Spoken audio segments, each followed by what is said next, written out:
Yo, welcome back to the Audio Theory Podcast. If you're new to the channel, please hit the like button as well as the subscribe button. What's good, Danny? How have you been?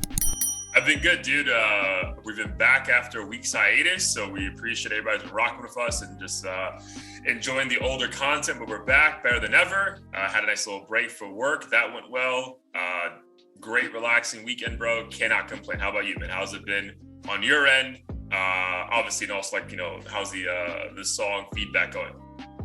Yeah, everything's been good with me. Wifey was out of town visiting DC. I don't know if you remember Sunny, Moon's sister from my wedding. I saw. Who hooked us up with the rooftop? Yeah, I saw. Look, dude, like some of the I saw the TikTok she posted on about her trip, bro. Some of the food they ate just seemed like spectacular, bro. Yeah.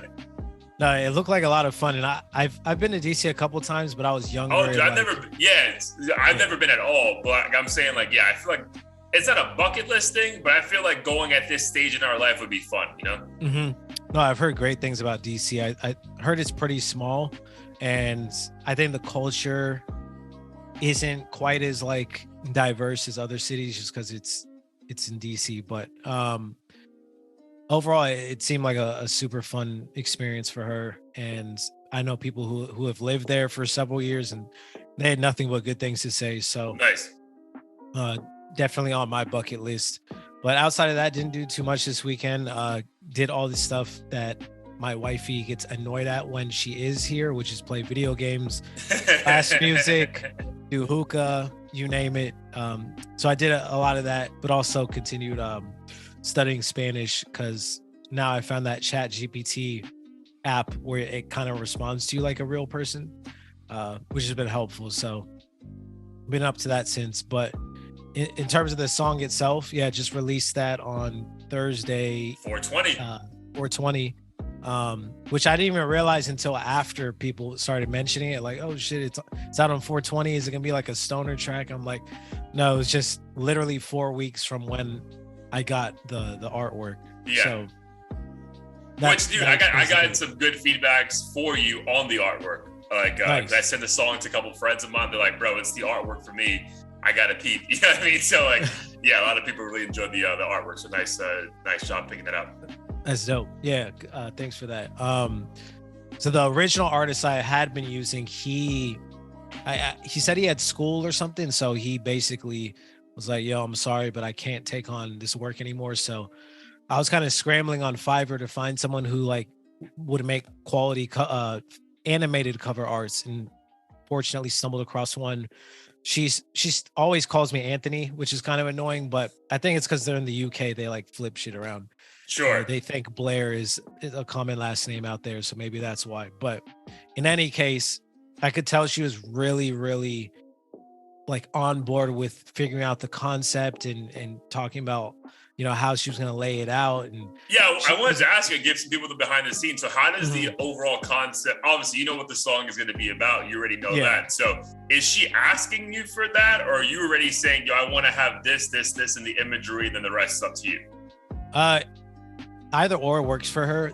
In all cases, I'm the one who usually provides the concept, and then they'll add, their own unique spin on it. So basically for this song, the gist of what I was trying to capture with the imagery was basically like the duality between like a positive activity or situation, and in the background like destruction and everything completely opposite.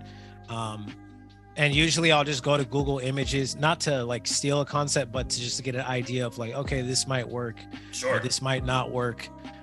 In this instance, I didn't really find anything that existed, but I don't know why. I had this original idea of a palm tree being on fire in the desert, but I felt like that wasn't, the best concept.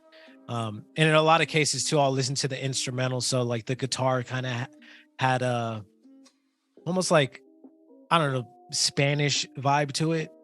So, or even tropical in some sense. So I kind of stuck with the palm tree idea, and it being isolated, and like everything on this little island being everything I or whoever this person is needs to be content but like everything around it is dangerous and just chaotic, a mess.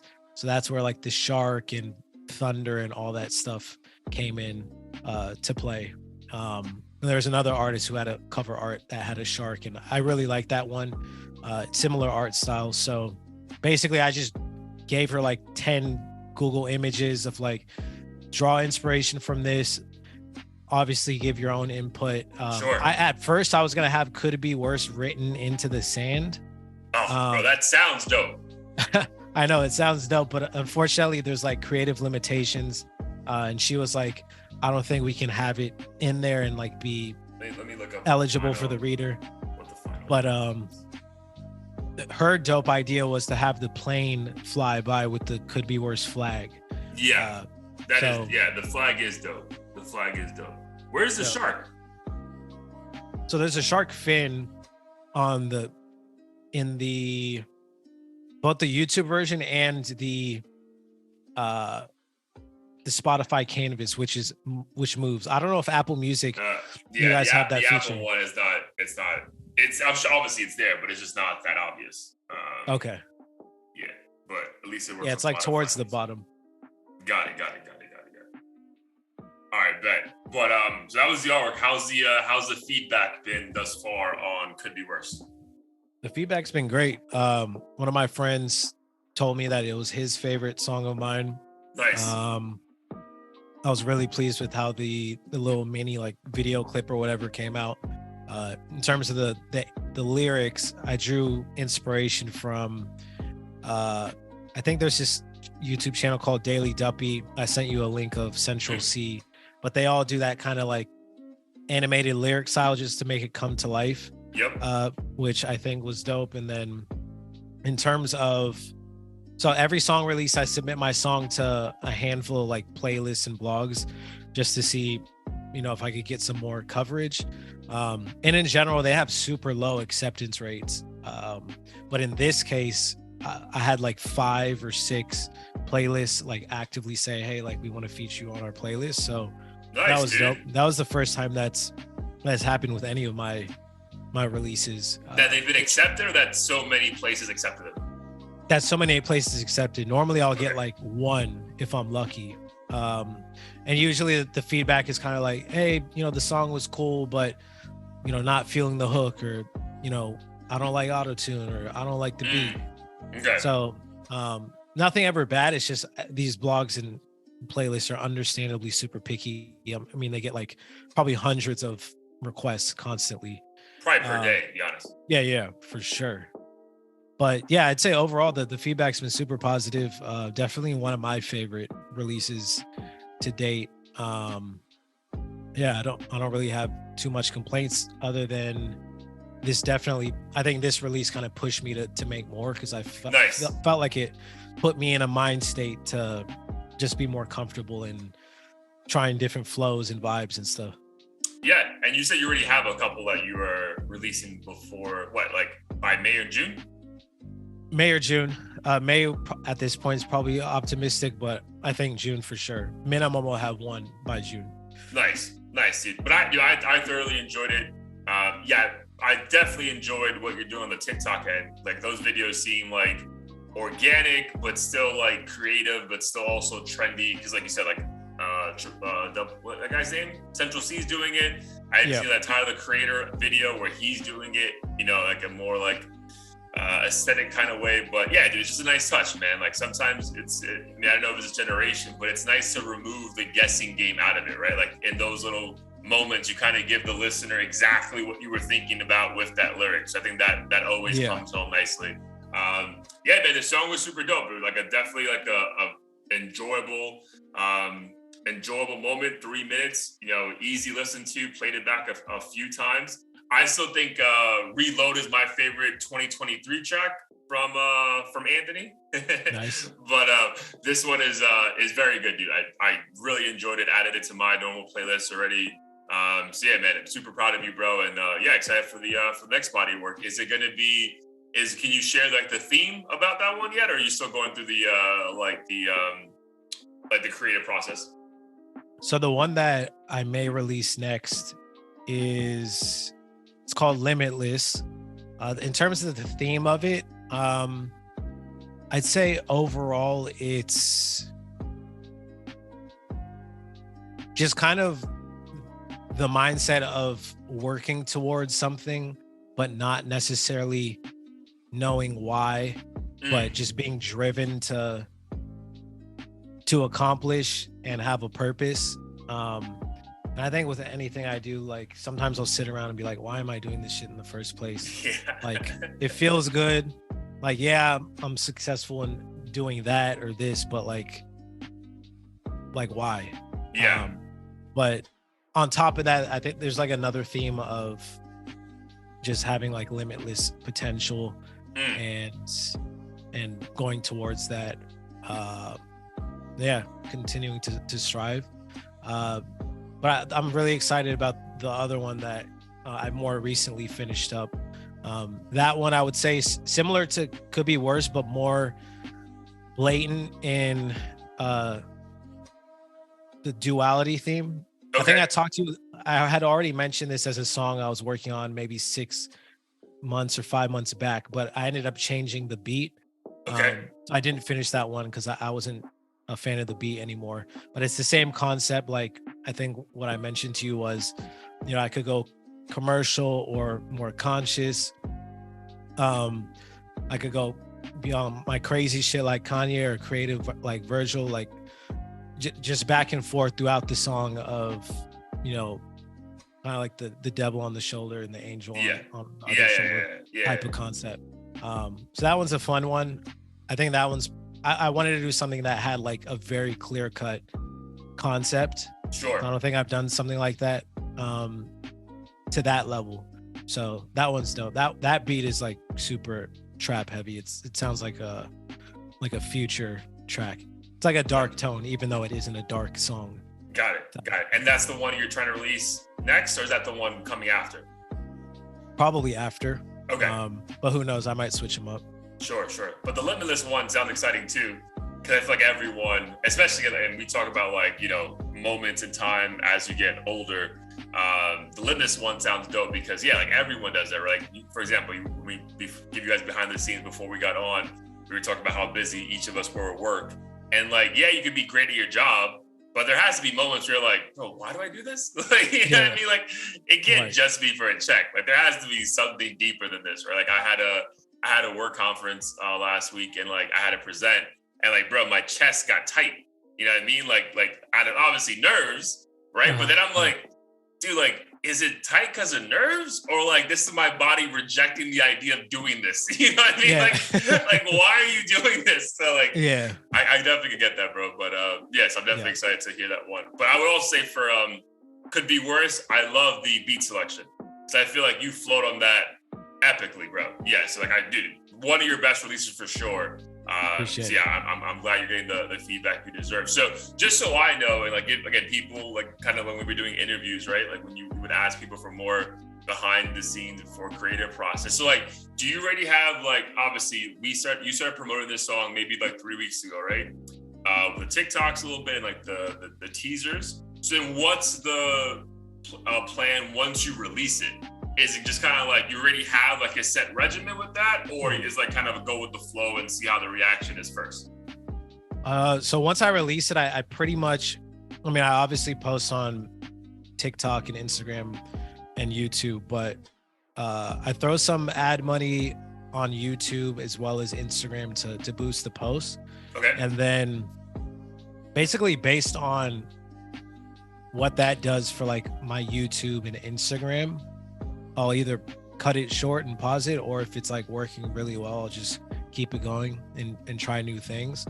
But for the most part, like after like a week or 2 weeks, I don't really throw too much money behind it. I kind of move on. I know with like, as far as like major artists, like promotion doesn't stop probably for a month at least. Whereas for me, I don't know, I just haven't seen like the return in running for like a super long period of time. Basically the advice I got from one of the guys who did a live review of Highs and Lows back when I first like kickstarted my music career or whatever again. He basically said, like, once you think you have one, like a hit, just like throw a bunch of money behind it and then, go from there. Got it. But I've been trying to focus on like organically make something happen. Because throwing money behind it works, but similar to like the channel, like you'd have to throw a ridiculous amount for it to reach a certain level. So for me, I've been just trying to like get the right eyeballs behind it, maybe the right playlist or blog or whatever, and see where it goes from there. One funny thing I was actually thinking of, because shout out to my brother Mickey, but his favorite song I think is Reload too, and he kept saying, he's like, don't feel offended by this, but if Post Malone did this song, like I think it would be a hit, or this person. Obviously, because I mean these guys are famous. They already have the name. Yeah, they already have the name. And I think that's a fair statement for anyone who has a song that sounds similar to a certain artist. Like I think that all the time. I'm like, if only this person did this song, it would blow up. So I was the other night, and I never successfully did it, but I was trying to use AI to change my voice to either Post Malone or Juice WRLD and see how it sounded. I, for the life of me, couldn't figure it out. It was also like 2 a.m., so I gave up on that shit. Sure. But I was like, what if I just uploaded this, pretended it was like an AI, it is an AI cover, and then what if that like boosted my credibility for my own music? And I feel like that's a thing people are going to do with AI, is either what I just said, or if I'm an aspiring songwriter and I want to hit up a label dude who manages, let's say, Post Malone, I can write a bunch of songs that are for him, layer in his voice. They know exactly how it would sound, and Post Malone no longer a guessing has to game. record it. Right. That's a good point. That's definitely a good point. For sure. Probably one of the many ways that we're probably not even thinking about just yet. No, but the reason why I asked you, and obviously we'll definitely take a deeper dive into the AI stuff right now, but the reason I asked you about like the post-release marketing tactics, because like I've noticed with like West, for example, who we've had on the pod, like he's still like reposting like stuff from like songs that we know came out like 4 years ago. You know what I mean? Yeah. And then I remember there was like like an interview that Tyler did, I think maybe like 2 years ago, where he's talking about like, bro, like you just invested months and days into the creation of an art form where you're gonna post it once on Instagram and then move on to the next thing. Like, are you out of your fucking mind? So yeah. But yeah, I wonder if it is like it also varies with the level you're at that time, right? I feel like that has a lot to do with it, right? Because I feel like, tell me if I'm wrong, obviously, but still you're in the phase of like, every time you drop a song, you also want to prove to yourself that, hey, I understand how to release music. Let me just keep releasing it until this becomes second nature. And then obviously, you'll know when it's time to just, stop putting out content and stop making music, for example. And then just like, let me just focus on pushing the music that's out right now, right? Because I feel like you're still trying to like show people you have an extensive enough catalog that if they do discover you, they can take a deep dive into. Yeah. That's definitely part of it. And shout out to Wes. I know he definitely has, at this point, a pretty extensive catalog. I forget if he mentioned something in our interview. I'm pretty sure he was like, once I get to 20 or something like that, he was going to go all in. But in any case, I definitely do see a lot of his reposts, which I'm not going to lie, I mirrored his strategy in a way and was like, well, shit, I need to repost the same thing with different captions and this and that. Unfortunately, on TikTok specifically, like even when I do get likes or comments, like I've reposted the same shit like 10 times and I'll get like, bro, I don't know what, I don't know what is happening, dude. Like, dude, like it's so, because I started taking like deep dive into like other creators. I'm like, bro, are we the only ones? Like, but like I still see some people who are still getting like, the crazy amount of views and shit. Obviously kudos to them. But yeah, like I'm trying to figure it out because it doesn't make sense. Like I've seen us post 2-3, times a day consistently for weeks or months, and it's just like 300 views. I'm like, bro, what? Like, how the fuck is this possible, dude? Right. And for me, like, and so I did the same thing on YouTube because with Reload, I was killing it with the shorts. Like every short, I was getting fucking like 15 subscribers. Oh, and then I was like, shit, I'm going to repost every day. like 5 times, and then I'm gonna have like 10,000 subscribers by the end of the month, and I Yeah. can just do this with reload because a new 15 people are gonna see it every day. Then all of a sudden my shit, I'm lucky if 2 people see the video. Dude, so crazy. I took a break. I like deleted a bunch of the ones that, or made them private or something, the ones that didn't get views, hoping the algorithm would like ignore it or something.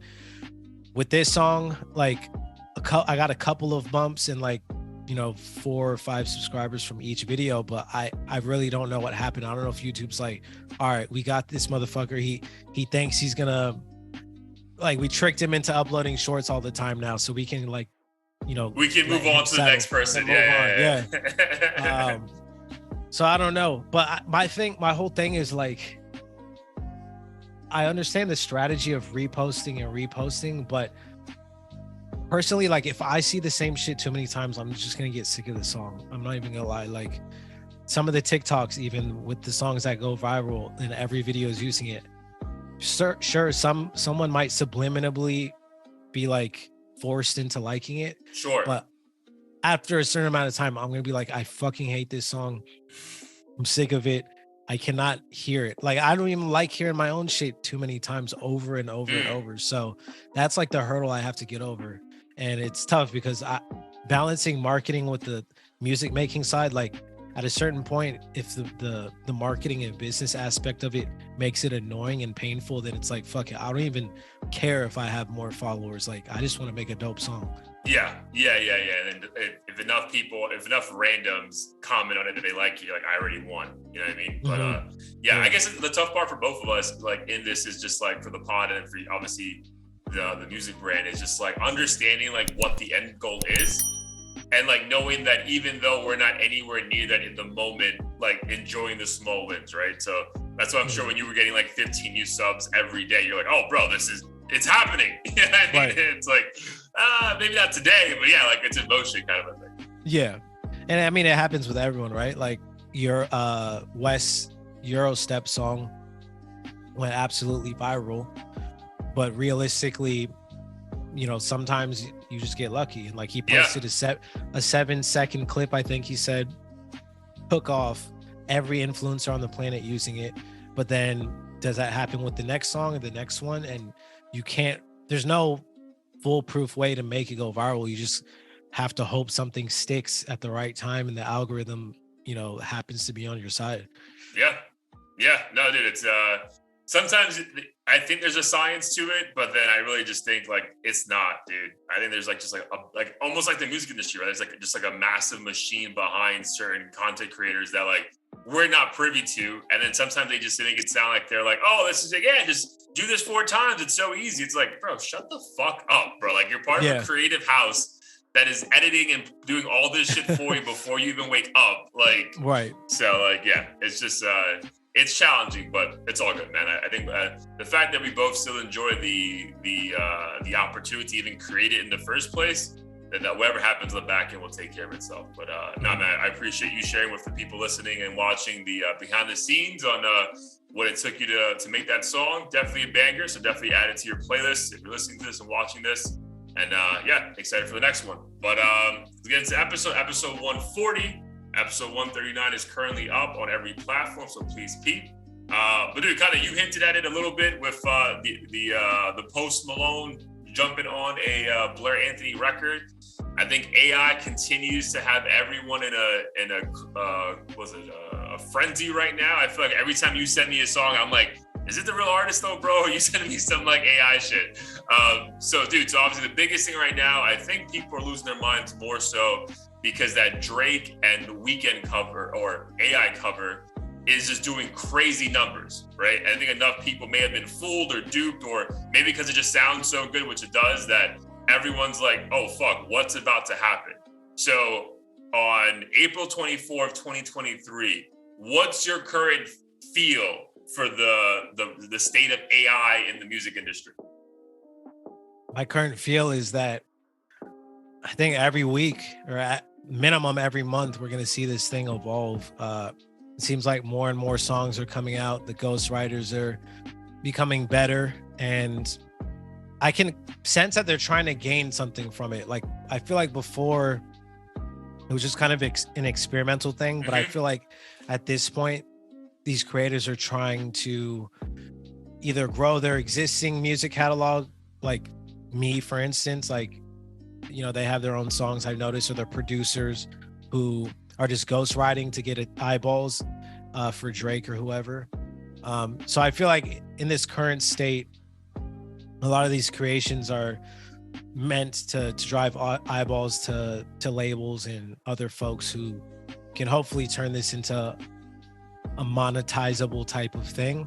Mm. Um, but I'm still not afraid of it. Like, I don't think anyone should feel like their artistry's at risk by any means. I think at the end of the day, and a lot of people are confused by this whole thing. They think someone just clicked a button and all this shit was created. Like, someone still had to make the beat, someone still had to write the lyrics, someone still had to try to flow like Drake or sing like The Weeknd. So it wasn't that easy. Maybe in the future, but there's still a lot of human input required. So I think for me personally, it excites me, and we'll just have to see how people can use it in a more I don't know, ethical way, I guess. Sure. Um, like I said, for instance, if you're an aspiring songwriter, being able to create a song that's pretty much already packaged for the artist and they don't even have to guess how they would sound. Like, I could see that being a Yeah, dude, I wasn't even viable thinking of that avenue. until you brought it up earlier, and that's like that seems to be a very advantageous way for like again like songwriters who are trying to get to prove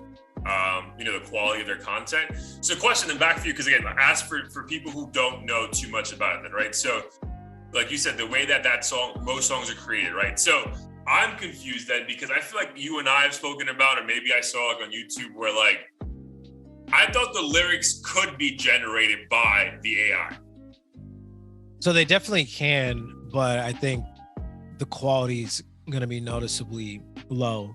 Like, I've Got it. asked Chat GPT before, write me a song in the style of Drake just to see what it looks like. I definitely didn't use it for my own music, but when I read the lyrics, I'm like, this is kind of corny. Like, it didn't Mm, really flow well. And sure, if you want to make a song in 2 minutes, it'll work. But I don't got it. think the better AI covers or AI songs that were originals. I think someone actually wrote them. Got it. Okay. That makes more sense. Yeah, because I thought like chat whatever AI platform, I thought they were generating these lyrics and like someone was just putting a beat together, like layering it over the beat. I don't think in most cases that was the Okay. At case. least it's not there yet, right? Right. Okay, Correct. so then what are your thoughts on this? Because I just read this today that I think her name is Grimes is the artist. But regardless, an RL artist. Grimes What was that? or RL Grimes? I feel like isn't RL Grimes a DJ? Yeah, Elon's girl. Yes. Yes, RL yes, yes, Grime. yes. Yes, Wait, yes, yes. no, that's a dude. RL Grime. I just looked him up. Uh, Who's Elon's Grimes. girl? I don't know. But this chick's name is Grimes. Grimes. It might be Okay. Elon's girl, but whatever. The idea of this. Yeah, So that's like, Elon's girl. Okay. so okay, it is Eli. Okay, cool. So she put out a statement today that she's for AI, right? And she's like, I'm an independent artist. I will team up with these AI like these producers, and you can use my voice as long as you give me 50% royalty on the song, which she's like, I would do with any other person I co-wrote a song for, right? So because I see that as a thing where like music labels are panicking, right? Because the music labels are the ones like, yo, we own the masters. No, we're not giving this shit away at all for free. So your thoughts on like the idea of an artist being okay with it, right? Because I feel like for the most part, we've only been seeing artists like, bro, that's not me. What the fuck's going on? So the idea of an artist being okay with it and willing to split the proceeds. I mean, I think it would definitely depend on the artist, but I could see a lot of artists being okay with it soon as long as they get cut a check. Because I mean, it's kind of like if they use your sample from an actual song, Mm, um, and get a collected check. I think they're fine with it. Obviously, they'll have to QA and hear what the song is about. Like if it's an artist that's a gospel singer, and then you have them saying like WAP level type stuff on a song, they're obviously gonna be like, yo, that check better be like 10 billion if you want, and going to Christ directly if you want me on that shit. But yeah, I think there's definitely gonna be a divide. Some artists are gonna be like the same way. Some won't like a posthumous album. Some will be fine with it and be like, do whatever as long as my family or whoever is cool with it. So I think there's gonna be a divide. In terms of the labels, though, I feel like they'll definitely find a way to collect money, because I don't think this is going anywhere. So they're gonna have to just get on board in some way. Yeah, no, for sure. They're going to have to get on board like somewhere. I think we were talking about offline that this is like the Napster moment, right? Where you just have to, like, this is a moment in music history where like, all right, a change is coming. What that exact change is, we don't know, but it's coming. I don't know, man. I'm still like on the side of the consumer, right? Like that's why some of the songs you've sent me, I'm like, bro, I'm not even gonna listen to this shit, bro. Cause like I don't want to be fooled into I know how good it is. Because for me, for example, even like when I listen to your stuff, obviously, like I'm one of your best friends, so like I'm always curious to see like how, like your energy levels on this song, right? Because I'm still picturing you sitting at that chair, wrapping your brain, recording, and like, oh, dude, fuck, I finally got it right. You know what I mean? Or yeah. I get the idea of like Drake. I visualize Drake in the booth and like, like finally being inspired and jumping in the booth and creating a fucking masterpiece. I feel like the purist in me is like, kind of like, I don't want to see it come where that no longer happens, right? Like the magic in the booth. I feel like that's going to be lost, where now you can just, because you can use, hours of my vocals that are across so many different songs. Because again, that Weekend Drake song, like, it sounds like real emotions. You know what I mean? And I'm like, bro, but I want to hear like, I want to know that they're real emotions, not some shit that you can kind of just curate together from different sounds. Right. And I definitely agree with that. And I think, so the songs that I sent you, like, I don't think I've listened to any of them ever again. And I feel like a lot of people are just literally excited by the fact that this technology exists. Okay. I don't think any of those songs I could see myself replaying. Part of it is due to the fact that they're all imperfect. So none of them are like perfectly convincing. But I think if we do get to a point where like you literally can't tell the difference, the lyrics are like personal enough to where you would assume the artist actually wrote it, I might be able to bypass it. But I do think it would have to be very situational. Like it'd have to be a club banger where I don't give a fuck about emotion. Like, just shake that ass, whatever, and like call it a day. I don't want to hear AI talk about like losing his cousin in a fire or something. Yeah. Like that's not where I see myself as a consumer resonating with it. Yeah. No, I feel that. Yeah, it's also like, again, these aren't. I like that you keep bringing it back to like, sampling, right? Like that shit that's happening forever, but we kind of don't think about it too much. Like this is still just so new that it's like jarring. We're like, what the fuck is going on? Yeah. Are there any other ways that you've been thinking about that you're like, man, I really can see AI going this way and no one's even thinking about it? With music? I mean, with anything, to be honest, it doesn't have to be tied to music. So I mentioned the reference track thing for aspiring songwriters. I think the other thing would be, I think a lot of artists will potentially use AI to either re-record stuff that they don't feel like recording. Okay. Or even just recording stuff that they actually wrote and still don't feel like recording. The same way I think Dr. Dre and a lot of these other big time producers don't even necessarily produce their songs anymore. They have like a team that just uses their brand. Or they put their brand behind it and say like, oh, this is a Dre beat, but it's like 7 dudes he's like kind of mentoring, like a sweatshop or something. Yeah.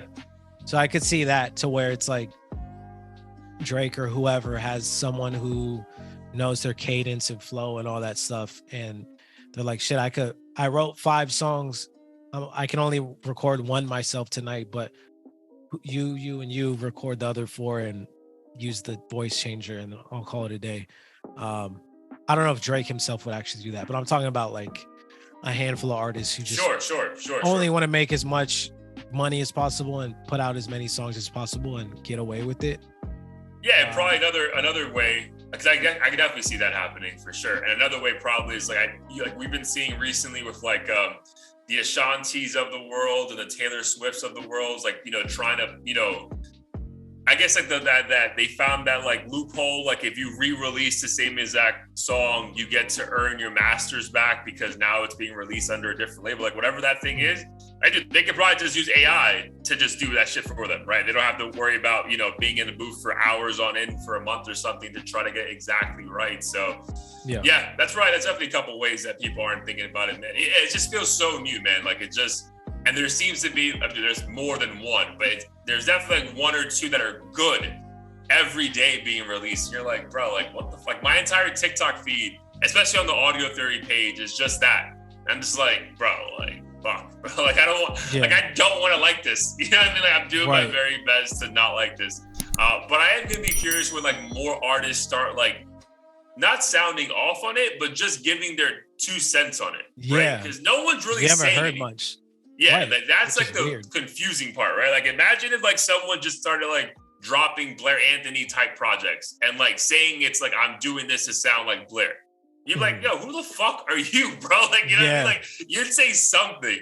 That like, and that also, again, obviously nothing being said is gonna have everyone's minds racing, but that also makes me think like, is it the label telling them not to say anything? Because like there is gonna be a major shift. You know what I mean? And like these artists can't be the face of being like negative to this when like, no, motherfucker, you're about to embrace this in a real way, you know? Yeah, that definitely could potentially be it. And I think another aspect of it, I mean, maybe some of these artists aren't really threatened by it because they do think the lyrics are trash or whatever the case is.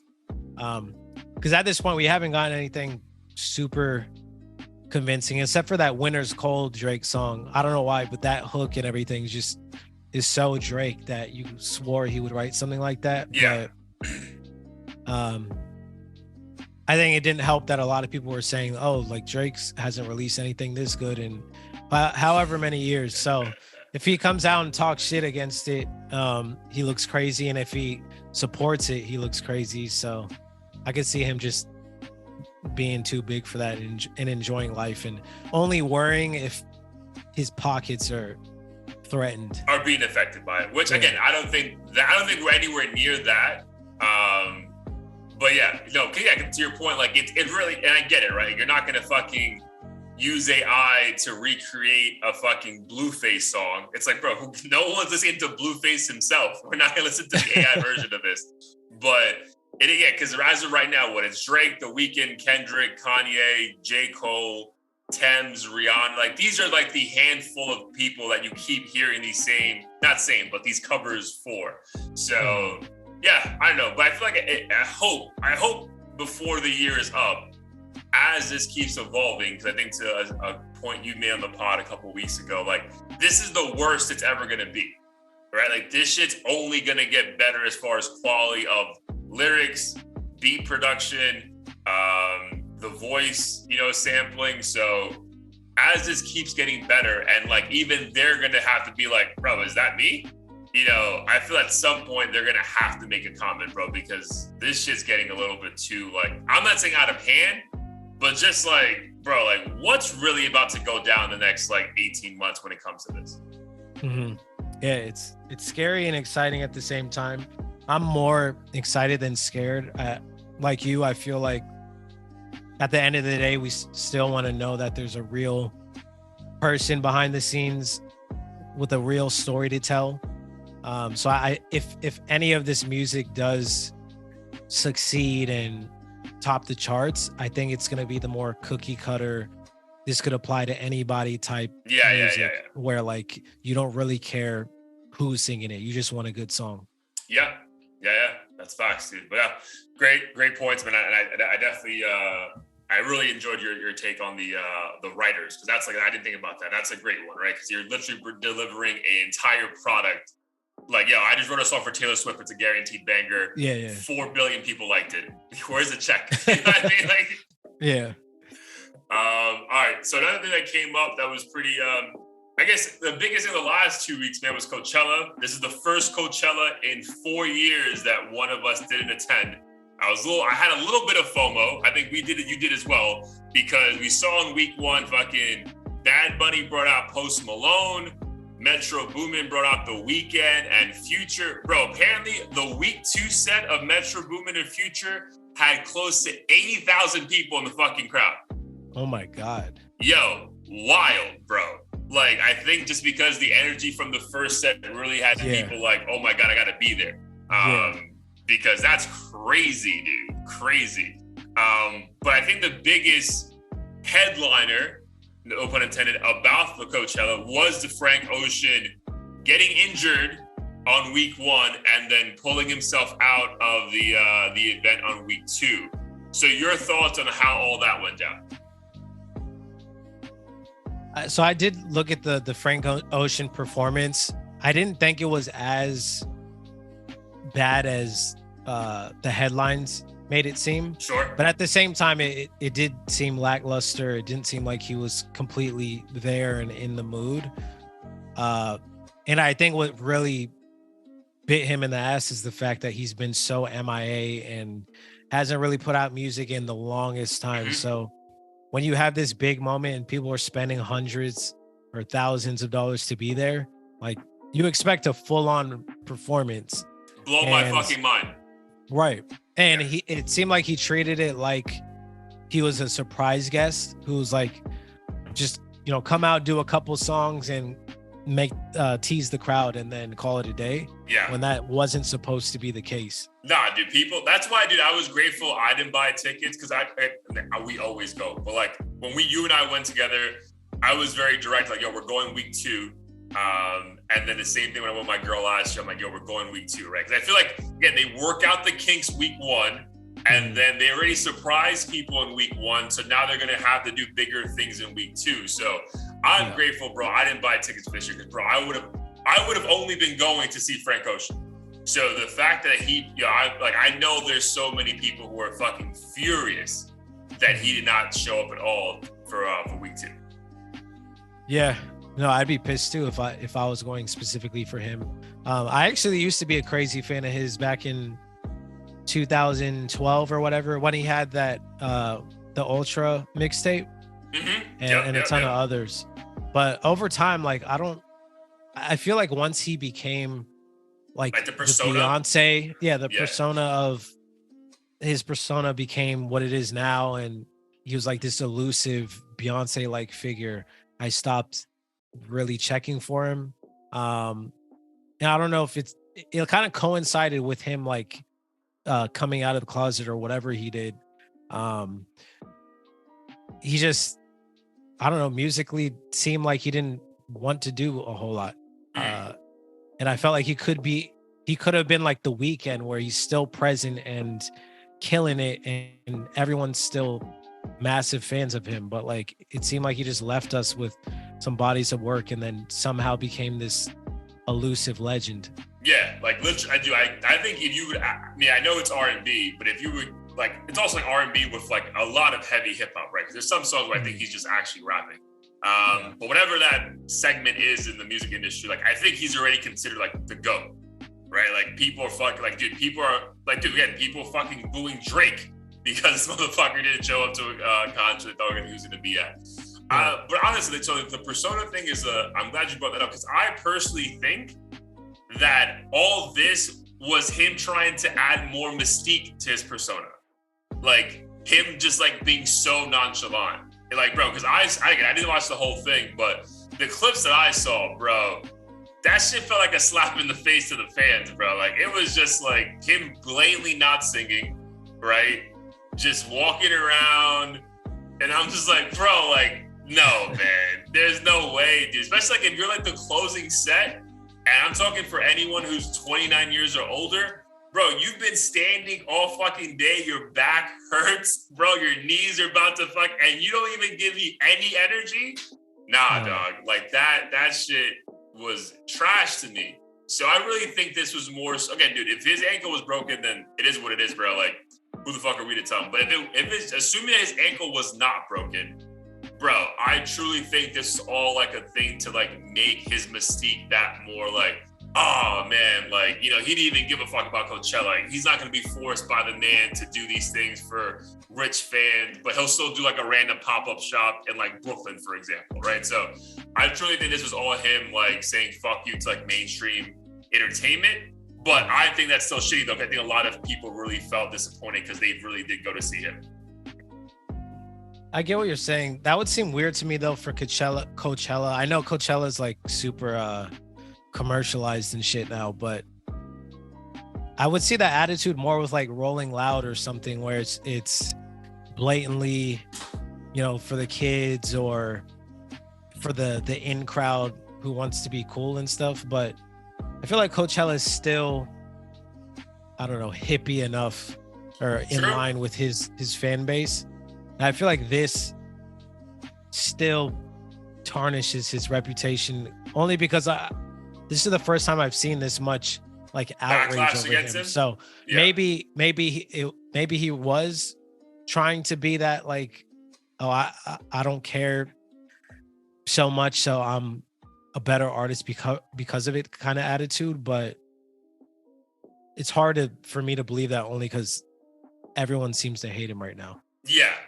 And what was funny though is when like other artists were in the stands watching him, and they all like tweeted like, "Oh my God, blown away."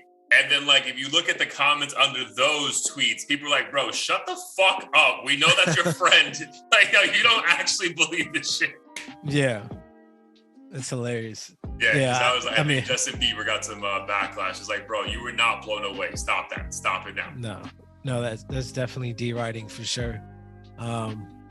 Unless he has a new body of work right around the corner and he's like, let me collect this fat ass check, not do shit, and then I'll shut them up with this new album. And then yeah, it had to be something, bro. Again, and it might be as simple as just as the ankle being broken, but I don't know, it just seemed like there was such minimal effort still being like, I feel like even if your ankle's broken, dude, I feel like I've seen other artists still figure out a way to be super impactful, right? Yeah. And it just seemed like he was like, no, I'm good. This is the most you're getting, and enjoy it because I'm not coming back next week either. Yeah. Unless so if he is lying, I could see ankle being a good excuse because you can kind of hide it, right? You just have to make sure to limp wherever you go, and it's an injury that everyone's gonna kind of sympathize with, like especially if you're a stage performer. So, but who knows? Yeah, a lot of people are like, you could still sit. Yeah. I think I was saying what you were about to say was a lot of people were like, you could still sit down and perform. Yeah, bro, or like stand and just not move from one spot. Like I'm not asking you to do fucking like dance for me, bro. Like I've never thought about Frank Ocean dancing in my life. So like, how can you not just like destroy your performance? But it is what it is. I'm grateful that overall though I didn't get too much FOMO after looking at the different sets though. Like it would have been cool to see Bad Bunny and Post and all that shit, but like overall, dude, again, I just keep thinking about how painful my back was every night. And I was just like, bro, like it's just not worth it, dude. Like I don't know. Like again, I do think I'll go to one more Coachella, God willing, before I pass away. But I don't see it happening in the next couple of years. I feel like it literally has to be like a set that's like insane, like Jay-Z, Andre 3000 headlining, like something crazy like that. Because if it's just gonna be like these cool artists who we all fuck with, I'm like, yeah, dude, but I know they're gonna go on tour. So like, if I really want to see him, I can just go get a seat and see him in Miami. But yeah, because there was nothing that overall like moved me. Like, yeah, I should have been there because I was like, it was all right. Same. Yeah, my wife and I watched Blackpink. I mean, we already saw them, and I think that was the only other like major act. And after seeing all that and knowing what ours was like, I was like, I don't feel bad at all about not going to this one. Yeah, and also because we know it's only going to keep getting popular and popular, right? So there's going to be more and more people. Those Airbnbs are going to get, like, it's already inflation time. Shit's already expensive. They're only going to get more and more expensive. Like, bro, like, it's just a whole thing. And I'm like, bro, I could just, like you're going away soon. I'm going to Spain in, like, 14 days. God, like, bro, I could just do that, bro. And, like, have, like, a Coachella watch party downstairs on my projector. Like, bro, like, that's way better for my bank account, bro. So, yeah, I think as we get older, and fuck having kids, like, you just get way more decisive. Like, yo, where am I about to blow this money? And, like, again, knowing that what we know about Coachella, again, beautiful. I think the safest festival I've ever been to, bar none. But man, just the idea of just standing, bro. Again, I'm telling you, my back was hurting thinking about like the Metro Boomin set, because I'm like, bro, like, you know how many people that is, and like you can't sit down at all, like, bro. Yeah. Like, and you don't even want to sit down for an experience like that. So I definitely could see how that would have destroyed our backs. Destroyed, bro. Destroyed. And you wake up in the morning, like, I gotta do this shit again. Like, it's funny because it really is like, we were there exactly 4 years ago for the Kanye thing. And I remember, I'm like, bro, we woke up at what time to go see this motherfucker? Like, bro, that's crazy. I still don't know how we did that. Bro, insane, dude. But yeah, shout out to everybody who's there. And if you were disappointed by the Frank Ocean set, please leave a comment below and tell us why. But dude, last thing before we get out of here, I wanted to bring up, because I was just jamming out to a lot of music last night. Dude, I went to my emo bag last night, by the way, dude. I'm gonna give you a quick highlight of some of the songs I was playing, and you let me know if you know these artists. So obviously you know the song Somebody That I Used to Know by GOAT. Yep. Mm-hmm. Classic. So I played that. I played Sparks by Coldplay. Fucking classic. The reason why I played that, dude, I just watched Wedding Crashers, and like it was in the movie, so I was like, yo, let me just fucking play this, dude. But then I went to some like a heavy emo shit, bro, for I don't know why. I played The Reason by Hoobastank. Do you remember them? I remember them. I'd have to listen to the song again, though. I'm sure. Bro, this is like but... middle school for us. Middle school, like junior high. Like, bro, super emo. Incubus, Wish You Were Here. Again, probably I know this song, but off the top of my head doesn't. Right, I'll send you all these things and you let me know. And then the last one was Third Eye Blind. How's it going to be? Same situation. All right, but the reason I brought all this stuff up, because I was like going through a bunch of shit on Apple Music, and then I saw that it is a greatest hit. So Post Malone came out with a 9-body EP called the Diamond Collection, and this is just a testament to how big Post Malone is in his short career. That Post Malone has 8 songs that have been certified diamond by the music industry, right? Like that's wow. that feat. I know before it was like if 10 million people purchase your song or whatever. I don't know what the numbers are, but whatever. Like, dude, he's like the only artist to ever achieve this, right? So crazy status, right? But in my mind, I'm like, yes, I love the achievement and I'm proud of you, but I'm also like, bro, like you're in your mid-20s, maybe. Yeah, I don't think he's 30 yet, right? But he's so super young, still a short career. It felt kind of weird that he's releasing essentially a greatest hits album. Right. Mm. And that just sat wrong with me. I'm like, bro, like, I get it, bro. It's an achievement, right? But I feel like this is something you save for like much later, right? Whereas I feel like seeing that made me like rethink to some of the conversations you and I have had offline. I'm like, is it pretty much done for this dude? You know what I mean? Because we just had this last body of work. No, we didn't you and I didn't fuck with that. I think the reviews were also like, agreed with us. And then to just drop a greatest hits album, I was just like, bro, like, damn, like, are we just like saying like, I'm just gonna put music out and like, oh, these are my greatest hits. If you like those, enjoy those. But I don't know, it just made me, feel kind of weird inside. So I just wanted to see what your thoughts were on it. Yeah, I agree.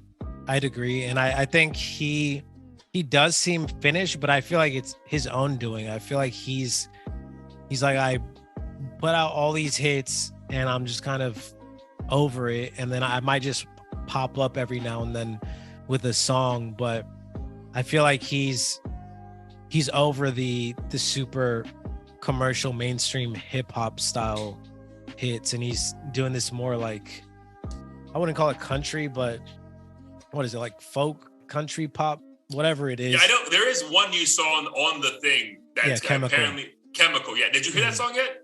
Yeah, I did. So what? I haven't heard it yet. So what's like the genre you would try to put that song in? It's very similar to Circles. Okay. Whatever that genre is. So definitely not, not in line with his pretty much all his other diamond hits like Rockstar or Psycho or anything. Which for me personally is my preferred style and output from him. But I really feel like he's accomplished so much, and he's just wants a break, it seems like. And he plays the video game that I play, Apex Legends, like all day. Isn't he in the middle of nowhere in like where is it, Utah or something? Yeah, Utah. He actually just opened like some kind of fast food chain partnership. He looks like he's the healthiest he's ever been, because he's he still like has like a healthy face, but like looks like skinnier. So obviously people think he's on drugs, which is crazy. You think so? No, people do. I don't. Oh, but people I think do. Sorry. Because he's skinny, and he's been like doing the kind of silly dancing in his videos and stuff. People just correlate the two with, he must he has to be like a on meth or some shit. Yeah. No. I think he actually looks like the best he's ever looked, because I feel like your head would also get smaller, bro. Like I think that's like was like the people. I think Joe Budden was saying that about Chris Brown. He's like, bro, I know a fucking crackhead when I see one. Like, look at his cheeks. Like, you know what I mean? So like, but yeah, so like it seems that everything is going great in his personal life. I guess it's just more like the not to speak for you, but I guess the grittiness in both of us. They were like, bro, I know what you can be and have been. Like, where is that? And like, again, who are we to tell him what he should and shouldn't put out? It just seems like the stuff that he's been attempting to put out recently just isn't hitting like the soul the way his old shit was, right? And it wasn't just like the one album, bro. I would say out of those first 3 projects, I mean, dude, the first one was a classic. The second one was Beer Bongs Bentley was exceptional. And then, maybe the Hollywood Rising, you start seeing that weird pivot to like, bro, I think you're trying too hard. But it was still very like digestible. Whereas to the rest, it's just been like, bro, like, what the fuck is this?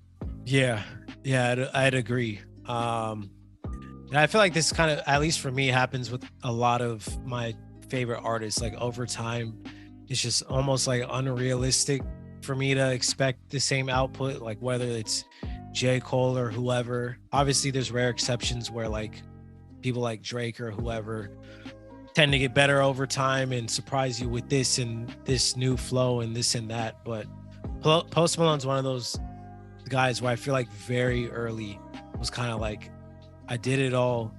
Let me take a break and just, do what I want. Yeah.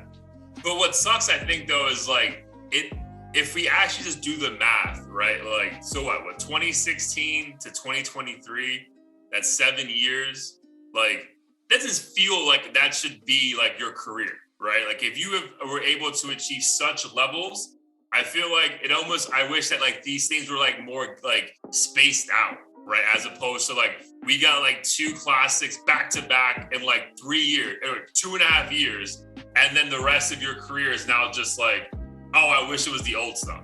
I wish it was more spaced out, because then it feels like, was it really that big of an impact, or was it kind of like this like really great run that just ended after 24 months, right? Because damn, dude, if we go through that playlist, like for Diamond Collection, White Iverson, Congratulations, I Fall Apart, all off the first album, Rockstar, Psycho, Better Now, all off Beers, Bong, and Bentley, Sunflower off the Spider-Man album, which is still around the same exact time as Beers, Bong, and Bentley, and then Circles.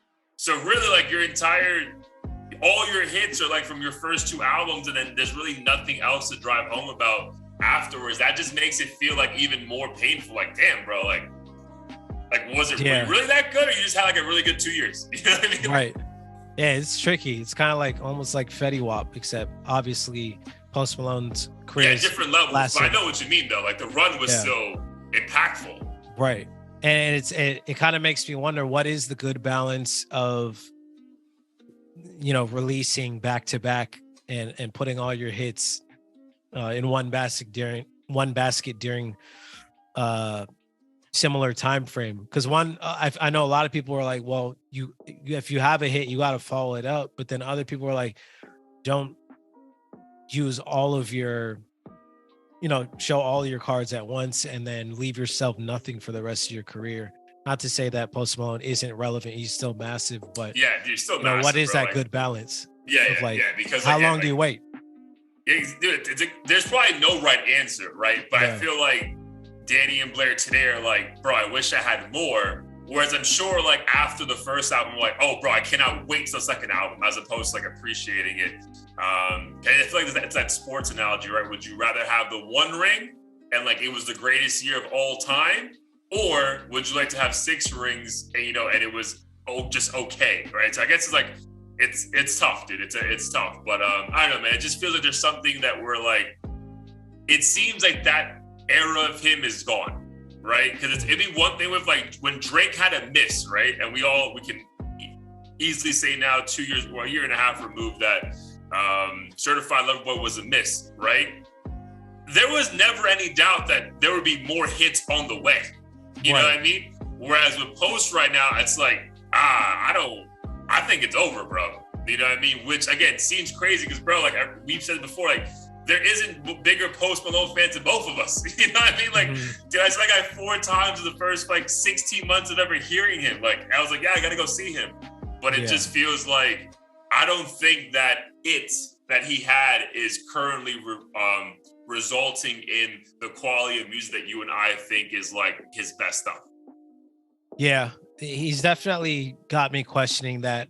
I'm still hopeful that he'll pop up with kind of a classic Post Malone type of track that we're accustomed to hearing. I don't necessarily see, an album full of it like we're accustomed to. I feel like it's going to be those one-off singles, kind of like this one, Chemical. I don't know if it's part of an upcoming one or anything, but it's meant to be part of an upcoming album. Okay. And then even the last album, I'll take it back. There were a couple of songs. I know that Doja Cat song did very well. The song with Roddy Ricch did grow on me. I do like that one a lot. The overall energy of those albums was just like you said, like it might end up just being like a Chris Brown thing, right? It's just like 18 songs, 14 you don't give a fuck about, 2 you really like, and then 2 are like standouts, right? So again, it also might be we were just very spoiled with the quality of his overall body of works, and it all felt so cohesive. But we'll see. But to your point, so super relevant. I heard some of the commentary when he came out to perform with Bad Bunny. People like it broke the internet, bro. So like he's still super impactful, even though the music may not be there right now. But cool, man. Appreciate the insight as always. Great takes. Before we get out of here, dude, what's a heat of the week you want to add to episode 140? Before we get out of here, yes, sir. So this one, finally a new song. This up and coming. Well, he's been around for a minute. He goes by the name On Cue, and this song is called Dog, DAWG. Okay. This song's just a fire. I call it a banger. It's kind of like a melodic standard track, but what stood out to me is the hook. He does this thing where the vocals very subtly pitch up and pitch down throughout the hook, and I don't know if a lot of other people noticed it, but I commented on his music video because I was like, that's such a dope aspect of the song. Nice. My favorite. And he responded and he's like it's an honor that you brought it up, because he's like, I spent countless hours with 2 programs trying to do that specific thing. So he clearly knew what he was doing. So I appreciate that aspect of the song, but a fun, easy listen, something you can bump, easy for whatever mood. So I definitely recommend checking him out. And I always look forward to his music. Nice. What's the artist name again? On Cue, ONCUE. Yeah, definitely say that to me. And what's the name of the track? Dog, DAWG. Nice, dude. I'll definitely peep it tonight actually at the gym. But before I share mine, it's funny, example, that artist appreciated you hearing that, because why? It took him hours to do that, right? Now, if an AI machine was just doing that for him, again, we wouldn't tell the difference listening to it. But I don't know, there's just something about it's nice to hear those stories, bro, right? Because I want to think I think it more so for me, maybe you as well, because I know you're creating it right now, but more so just from a fan perspective, right? I want to know this shit is hard. Yeah. You know what I mean? I don't want to be able to think that I could just do this shit. You know what I mean? That's where I think my head is really finding it difficult to wrap around the AI stuff. Because again, like I played basketball growing up, right? I know I'm never going to be an NBA player because I competed at certain levels. I'm like, dude, I'm not good enough, right? So when I see them doing certain things, I'm like, bro, like that's insane, right? Yeah. I just hope, like, I feel right now with the AI thing, because again, people just think it's like, oh, make a Drake record for me, computer. And it happens that people are like, bro, no, this is too easy. We don't want easy. We want people fucking, you slept on a couch at your cousin's basement for years trying to figure out a sound, right? That's where I think like my head isn't letting myself like wrap around it just yet. Yeah, I'm glad you brought that up too, because one of my brothers said that he thinks auto-tune was kind of the gateway drug to AI being a thing. But I think people who don't make music, what a lot of them misunderstand or don't understand is that even when you use auto-tune, it's not like I can't just say whatever and have this shit be and sound perfectly, like fucking T-Pain. Yeah, like you still need a decent singing voice. I have to re-record all the time to like make it sound right. So sure, there's music out there where auto-tune sounds awful and the person's not even trying, but like even little things like that will take a long ass time. And there's so much more beyond that. So the more and more I make music myself, the more I'm like, damn, this shit really is hard. And like, it makes me think differently about the rappers who I guess would be considered like mumble rappers who do, or like the guys who a lot of people clown who make quote unquote bad music. I'm like, even these motherfuckers like are talented. Sure, some of them aren't, but some of them are a lot more talented than you think. And just because the lyrics aren't super thought provoking doesn't mean there's not like a science to this stuff. Yeah, no, dude, I agree. I'll just make the another analogy back to sports. Like, people think that guy that comes off the bench in the NBA's ass, right? Because he only averaged 2 points, fucked up on multiple. Dude, that dude was the man in college. Right. You know what I mean? Like, and if he showed up to your park, he's busting everyone's ass. You know what I mean? So I feel like people forget about that, right? Like, yo, entertain me, clown. It's like, bro, like, it doesn't work that way, dude. Like, this takes time. So, but yeah, I think that for me personally, as a music fan, I think that's what, I guess the AI part of it, like, kind of like frightens me. It's like, I don't want people to start thinking this is just an easy thing and then stop valuing the things that the artist brings to the table. Yeah, super valid, especially because people already don't really value musicians, unfortunately. Correct. That's why, I mean, even these major things, right? Like, I remember, was it Matt, who we interviewed from Canada last year? I think he posted something that he, I guess, found a cool way to make some extra money from his music on a different platform. And it's like, dude, this song would have had to, stream 35,000 times for me to make $10, like something crazy. So like, it's a wild time, bro. So like, an intriguing, I feel like, I hope the purity of the music still stays there. But for me, 100%. Actually, an artist who replaced Frank Ocean at Coachella during weekend 2, Fred again. I shared a lot of his shit like back when his last album dropped in November. But this is actually an older song that my boy put me on. So it's called Maria, parentheses, We've Lost Dancing. So just like a fun, really cool, heavy house record. Has some like instrumentals though influence. It doesn't feel like just like, again, like a machine, just like, dude, I remember like my biggest beef for like house music back in the day was like, bro, it just sounds like machines fucking. Like, there's nothing like this. I don't get this, dude. So this is why, like, when I do like say I like a certain house artist, is because I hear like the musician coming through and not just fucking, techno bullshit, like ding, ding, ding, ding, ding. Yeah. So like, I think people, if you like what Fred again has been doing these last couple of years, you'll definitely like this song. And again, it's Maria, We've Lost Dancing. It's actually Fred again and the Blessed Madonna. So it's like a collab. Nice. Yeah, I think you shared, wasn't he Heat of the Week way back when? Yeah, way back when, dude. He had he dropped an album back in September. And it was like his first album in a long time. It was like Actual Life 3. And it's just a bunch of different songs he's been, fucking around with, bro. But a super talented artist, bro. So if you're ever in like kind of that vibe, do a deep dive on his shit. Apparently he just dropped a Tiny Desk concert as well, where I'm intrigued to see how that just works, in a public setting. So yeah, Fred again, and I'll definitely check out the song. Send me the song that you just spoke about, though, so I can add it to the playlist right away. All right, my guy. Appreciate you as always. Let the people know what we got going on, where they can peep us. Let's get out of here. Yes, sir. Check us out at audio-theory.com.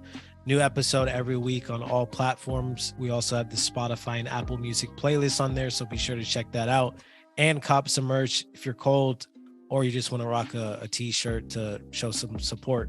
So be sure to like, share, subscribe, and do all that. Yes, sir. Always, dude. Appreciate you, dog. Talk to you soon. Likewise. Everyone, please keep sharing and commenting. Because I would say, even though the views are seen kind of down on TikTok, I am appreciative that we always do get a few comments on everything. So that is dope. Yeah, so if you are fucking with the content, please keep commenting to help the algorithm out. But I gotta talk to you soon. Love you. Peace. You too.